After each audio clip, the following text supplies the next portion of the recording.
Public school भावत द्वारा आयोजित ऑनलाइन क्लास में आप सबનું સ્વાગત છે। Hey there. ચલો આજે Subscribe to my channel. And also press this bell icon.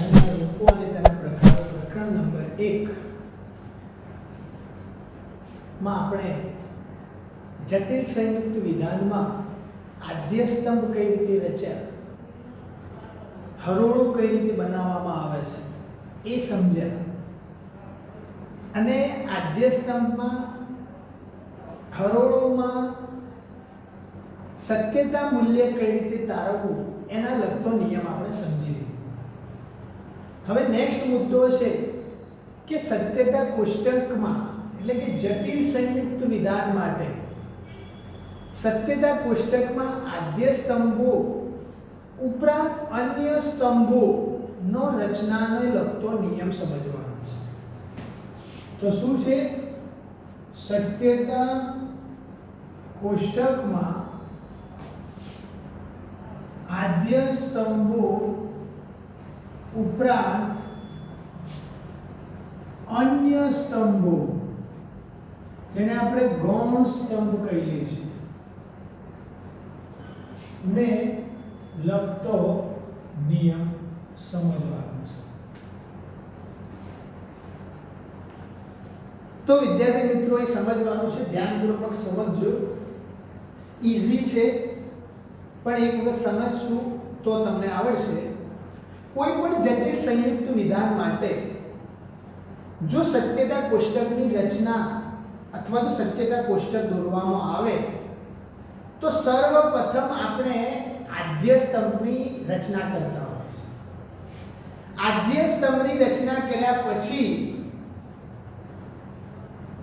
કેટલી હરોળ આવે એ હરોળો વિશે આપણે નક્કી કરતા હોય છે। પણ સત્યતા કોષ્ટકમાં આદ્ય સ્તંભો રચી દઈએ એના પછી ગૌણ સ્તંભો જો દોરવા હોય તો પછી પ્રથમ આદ્ય સ્તંભ દોર્યા પછી ગૌણ સ્તંભ દોરવા પડે। સમજજો, એનો મતલબ કે કોઈ પણ જટિલ સંયુક્ત વિધાન તમારે સામે મૂકવામાં આવે ઉદાહરણ તરીકે અને તમને કહેવામાં આવે કે આદ્ય સ્તંભ સિવાય ગૌણ સ્તંભ તમે બનાવો તો ગૌણ સ્તંભ તમે ત્યારે જ બનાવી શકો કે જ્યારે પહેલા એનો આદ્ય સ્તંભ બનાવો। એ સમજમાં આવ્યું? તો ગૌણ સ્તંભ શાના આધારે બને છે? તો કોઈ પણ જટિલ સંયુક્ત વિધાન હોય, કોઈ પણ જટિલ સંયુક્ત વિધાન હોય તો તેમાં રહેલા કારકોની સંખ્યાને આધારે ગૌણ સ્તંભ દોરવામાં આવે છે। તો તમે સમજી શકો છો કે ગૌણ સ્તંભ કેવી રીતે બને? તો ટૂંકમાં જેટલા કારકો જેટલી વખત આવે તેટલી સંખ્યામાં ગૌણ સ્તંભોની રચના થાય। સમજો કે એક જટિલ વિધાન તમારી સામે મૂકવામાં આવે, હા, તો ગૌણ સ્તંભ કેટલા બને? બે કારકો છે ને આના ગૌણ સ્તંભ કેટલા બને? બે ગૌણ સ્તંભ। બીજું જટિલ વિધાન છે,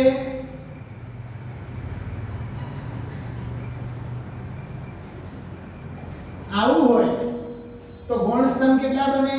બે કારકો હોવાને કારણે બે બને। ત્રીજું ઉદાહરણ,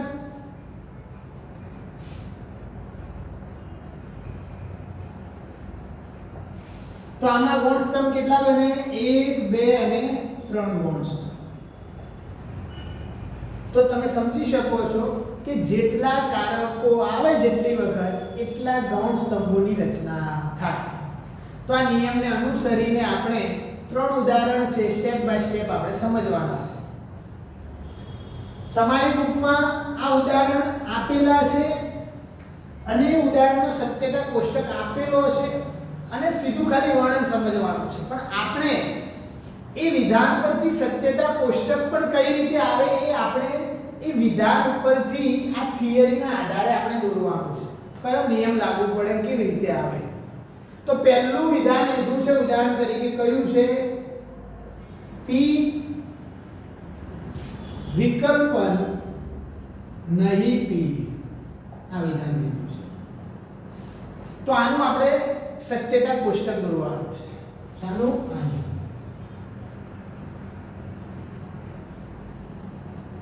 તો પહેલા આપણે એ નક્કી કરીએ કે આમાં સાદા વિધાનોની સંખ્યા કેટલી 1 કારણ કે p અહીં પણ છે અહીં પણ છે એટલે સાદા વિધાનની સંખ્યા p એટલે આદ્ય સ્તંભ કેટલો આવે મેન 1 આવે કેટલો આવે 1 આવે તો આપણે દોરીએ અહીં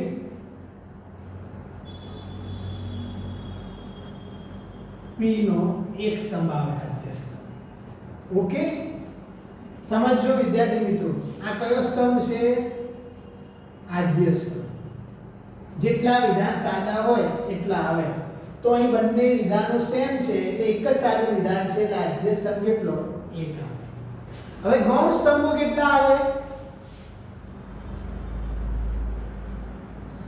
તો બે કારકો છે કેટલા બે એક વિકલ્પન અને એક નહીં એટલે આદ્ય સ્તંભ ગૌણ સ્તંભો કેટલા આવે બે આવે તો ગૌણ સ્તંભો કેટલા બે છે એટલે પહેલા નંબરનો આદ્ય સ્તંભ બીજા અને ત્રીજા નંબરનો કોણ કયો સ્તંભ આવે ગૌણ સ્તંભ આવે તો આ જે દ્રષ્ટાંત આ જે ઉદાહરણ છે તમારી સામે p વિકલ્પન નહીં p આ જટિલ સંયુક્ત વિધાનને લગતું જો સત્યતા કોષ્ટક દોરવામાં આવે તો કુલ તેમાં કેટલા સ્તંભો આવે 3 સ્તંભો આવે જેમાં પ્રથમ સ્તંભ કયો છે આદ્ય સ્તંભ છે કારણ કે પ્રથમ સ્તંભ આદ્ય સ્તંભ કેમ છે કારણ કે સાદું વિધાન કેટલું છે એક જ છે એટલે આદ્ય સ્તંભ કેટલો છે 1 છે અને બીજો અને ત્રીજો આ બંને સ્તંભો કયા સ્તંભ આવે ગૌણ સ્તંભ કારણ કે કારકોની સંખ્યા કેટલી છે 2 છે તો હવે આ જે સત્યતા કોષ્ટકમાં આપણે ગૌણ સ્તંભની રચના કરવી હોય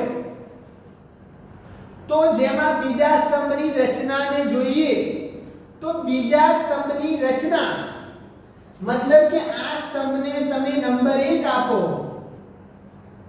1 નંબર તો આ સ્તંભને નંબર 2 અને આ સ્તંભને નંબર 3 આપો તો બીજા સ્તંભની રચના એ પહેલા સ્તંભ જે છે એના આધારે કરવામાં આવે છે અને અહીં જોતા તમે સમજી શકો છો કે અહીં બીજા સ્તંભની રચના પહેલાના આધારે અને નિષેધ વિધાનના આધારે છે એટલે કે મૂળભૂત જે સત્યતા કોષ્ટક છે એને અનુસરીને થયેલું છે તો આમાં શું આવે હરોળ કેટલી આવે એ આપણે પહેલા નક્કી કરીએ તો ગઈકાલે જે બાકીના જટિલ સંયુક્ત વિધાન સમજાય એ રીતે કે સાદું વિધાન 1 છે એટલે આદ્ય સ્તંભ a અને હરોળ કેટલી તો 2 ની n ઘાત 1 બરાબર હરોળ કેટલી 2 હરોળ આવે તો આપણે કેટલી હરોળ દોરવાની છે 2 હરોળ બરાબર અહીં સમજજો હવે આ 2 હરોળ દોરવાની છે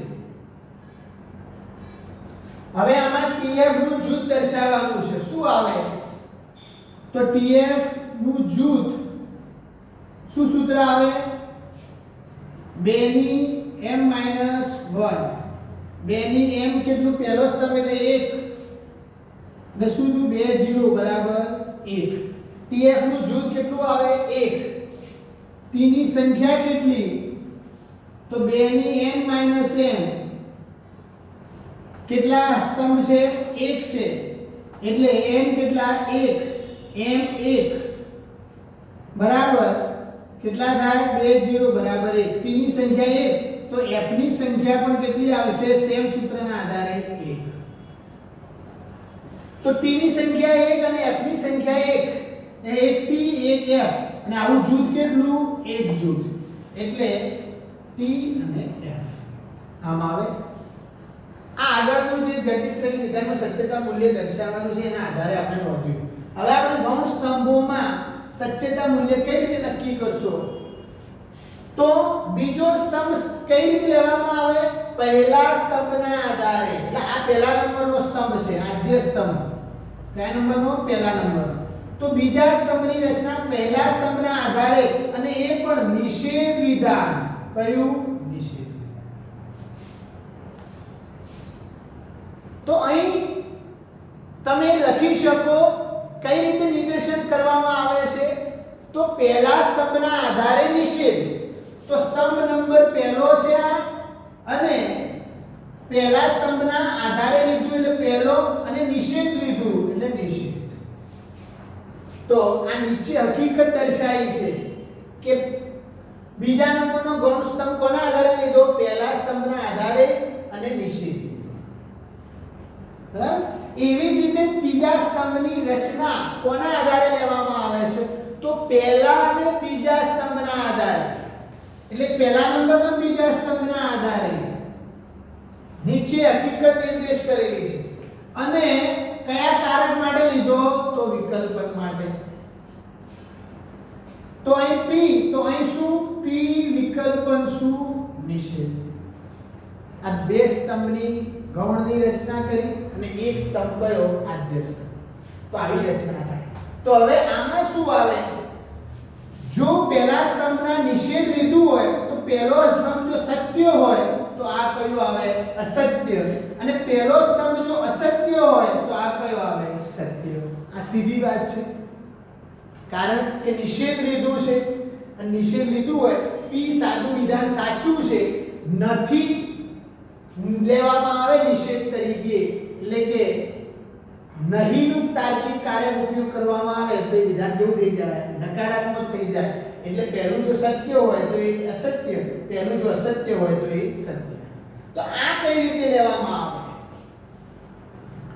તો P વિકલ્પન નહીં P જે જટિલ સંયુક્ત વિધાન છે એના સત્યતા કોષ્ટકના અંદર પહેલો જે P આદ્ય સ્તંભ છે અને ત્રીજો એટલે કે છેલ્લો જે સ્તંભ છે એ આખું વિધાન આવેલું છે.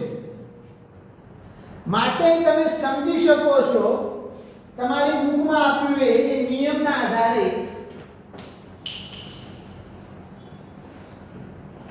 તો P વિકલ્પન નહીં P જે ત્રીજો ગૌણ સ્તંભ છે એમાં પહેલો નિયમ, જો P સત્ય છે પહેલી હરોળના આધારે, P સત્ય છે તો P વિકલ્પન નહીં P જે જટિલ સંયુક્ત વિધાન છે એ કેવું બની જાય? સત્ય બની જાય. એ કેવું છે? સત્ય હોય. કેવું હોય? પહેલી હરોળ મુજબ. કઈ હરોળ મુજબ? પહેલી હરોળ મુજબ. P જો સત્ય હોય તો ત્રીજો સ્તંભ જે છે P વિકલ્પન એ કયું? સત્ય. અને બીજું, જો P અસત્ય છે તો P વિકલ્પન નહીં P પણ કેવું હોય? સત્ય હોય. એ પણ કયા? બીજા હરોળ મુજબ. કઈ હરોળ મુજબ? બીજા હરોળ મુજબ. એ પણ કેવું બને? સત્ય. તો વિદ્યાર્થી મિત્રો, આમ P વિકલ્પન નહીં P જે સત્યતા એ જટિલ સંયુક્ત વિધાન જે છે એમાં એક સાદું વિધાન હોવાથી આ સત્યતા કોષ્ટકમાં આદ્ય સ્તંભ કેટલો આવે? એક આવે છે.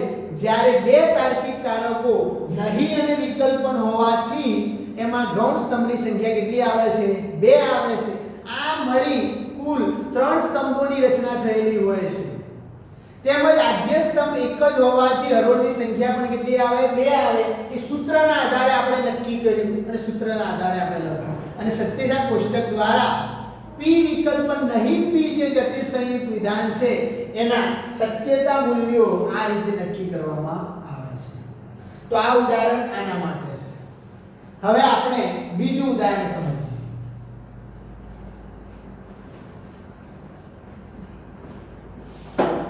બીજું ઉદાહરણ આપણી બુકમાં આપેલું છે, નહીં R શરતી નહીં S. R શરતી નહીં S. તો અહીં આપણે સત્યતા કોષ્ટક દોરીએ. ચલો સાદા વિધાન કેટલા? અહીં r અને s બે છે એટલે આદ્ય સ્તંભ કેટલા? બે. કેટલા આવે? બે આવે.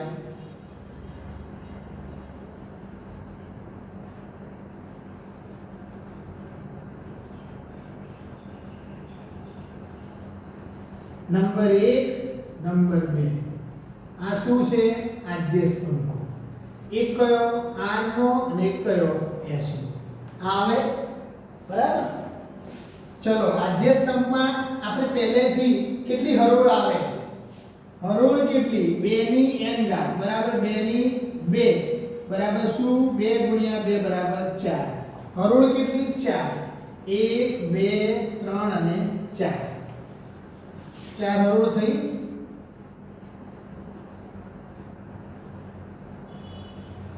ઓકે 4 હરોળ થઈ.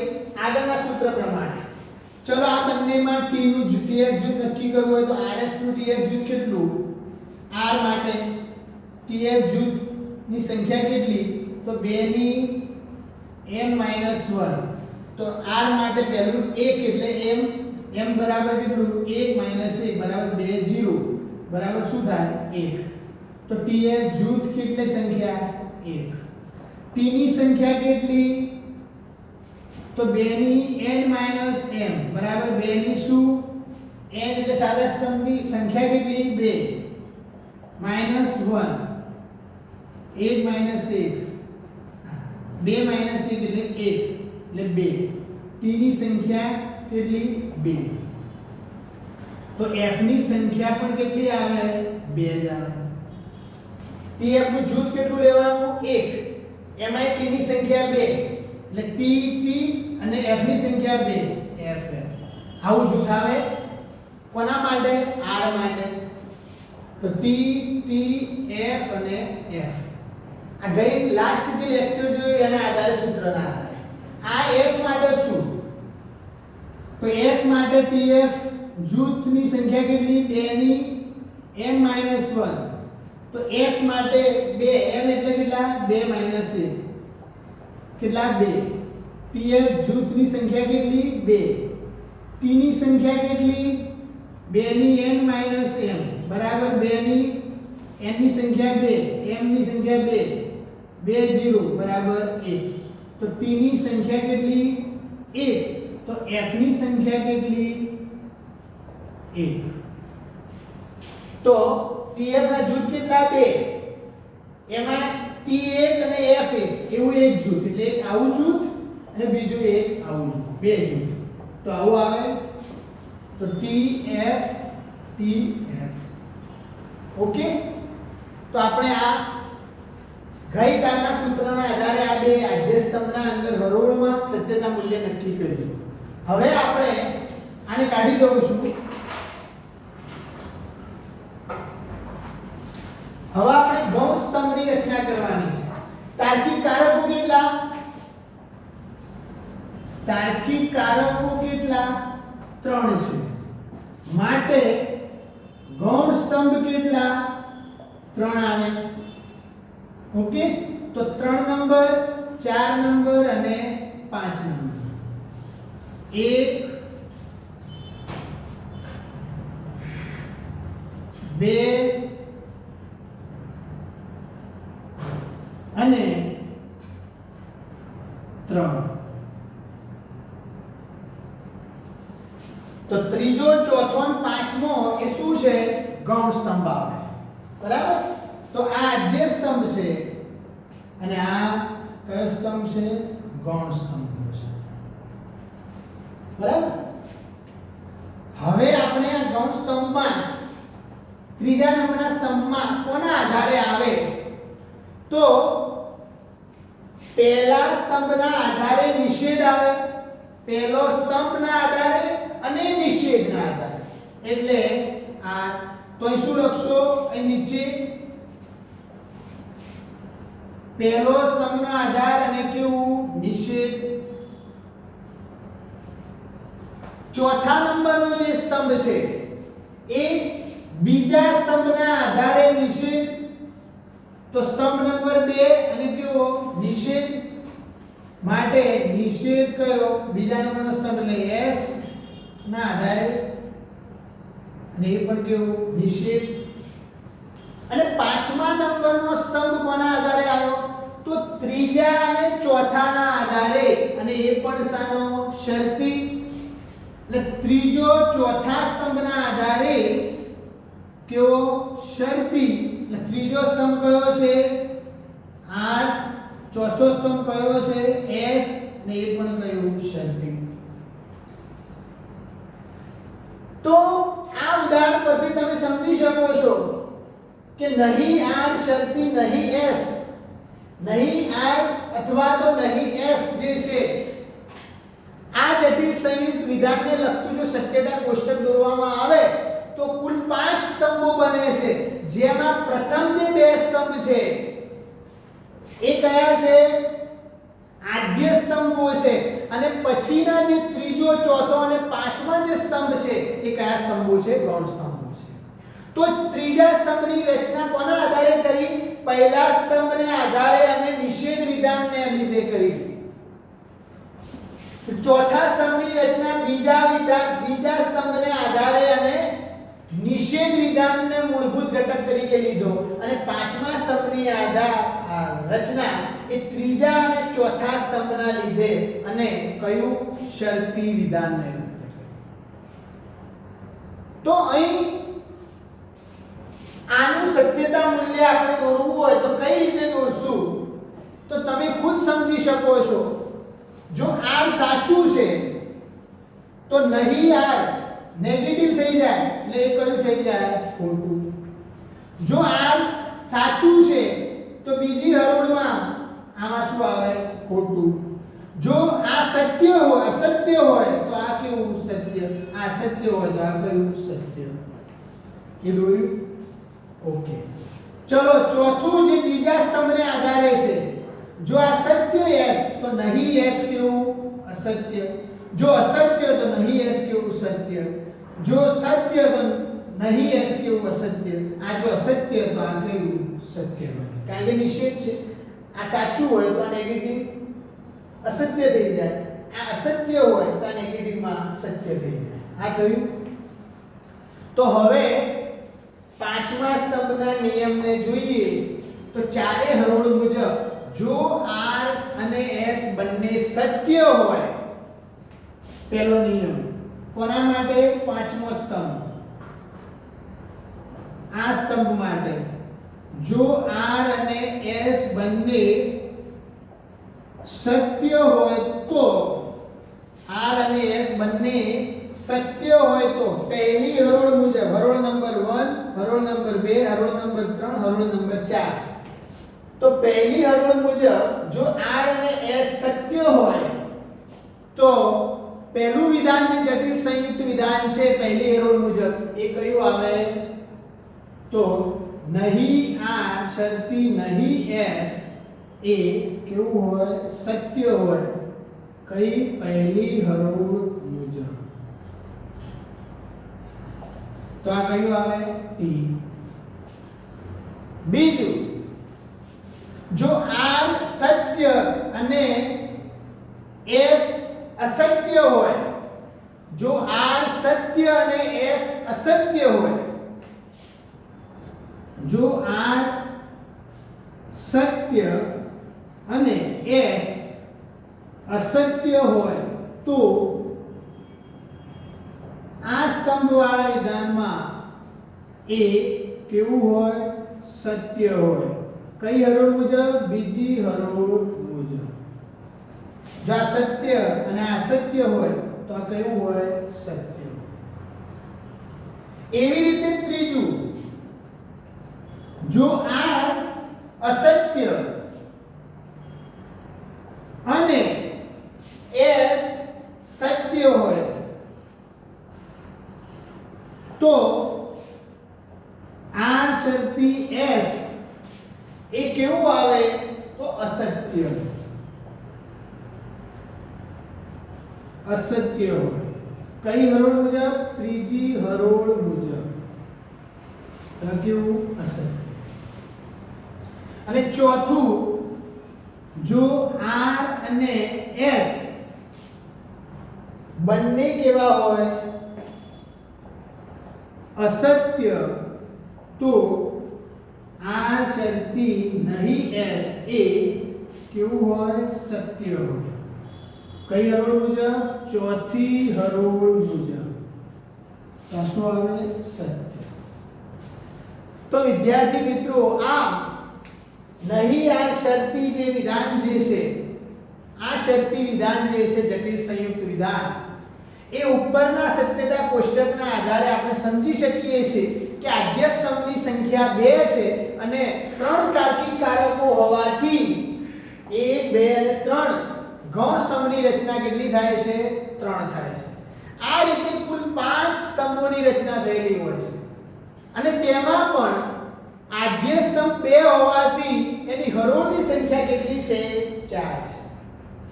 એ આપણે હમણાં સૂત્ર દ્વારા સમજ્યા.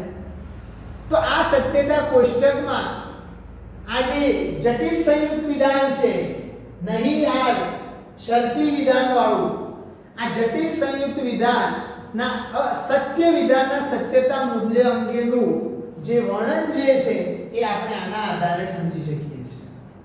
તો વિદ્યાર્થી મિત્રો, આ સત્યતા કોષ્ટકમાં આદ્ય સ્તંભ ઉપરાંત ગૌણ સ્તંભની રચના કેવી રીતે કરવી એનો નિયમ આપણે સમજ્યા. એના 2 ઉદાહરણ આપણે સમજ્યા. ત્રીજું વિધાનનું ઉદાહરણ આપણે નેક્સ્ટ લેક્ચરમાં સમજશું. તો આજનું આજે